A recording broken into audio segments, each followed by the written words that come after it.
90s கிட்ஸ்ல இந்த கூட்டாஞ்சோறு சாப்பிடாதவங்க இருக்க முடியாது. ஒரு நாள் பள்ளி முடிஞ்சதும், டா இன்று கூட்டாஞ்சோறு பண்ணலாமா? அதுக்கே எல்லாரும் ரெடி. ஒவ்வொருத்தரும் வீட்ல இருந்து கொஞ்சம் அரிசி, ஒரு கைப்பிடி பருப்பு, வெங்காயம், தக்காளி, கிடைக்கிற காய்கறி ஏதோ அதெல்லாம் எடுத்துக்கிட்டு வந்தாங்க. அதுக்கப்புறம் காட்டுக்கு போய் கல்ல வச்சு சின்ன அடுப்பு போட்டாங்க.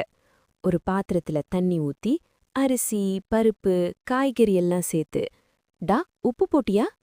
ஐயோ மறந்துட்டேன். கொஞ்சம் உப்பு, மிளகாய்த்தூள், இருந்தா சாம்பார் பொடி கூட போட்டு அப்படியே கலக்குறாங்க. சில நிமிஷத்துல சூடா சூடா கூட்டாஞ்சோறு ரெடி. ஆனா அந்த சுவை இன்கிரீடியன்ஸ்ல இல்ல, நண்பர்களோட சேர்ந்து சாப்பிட்டதால தான். அந்த நாள்கள் இப்போ திரும்ப வருமா? உங்களுக்கும் இப்படிப்பட்ட நினைவுகள் இருந்தா கமெண்ட் பண்ணுங்க. ஃபாலோ பண்ண மறக்காதீங்க. ஹார்ட்.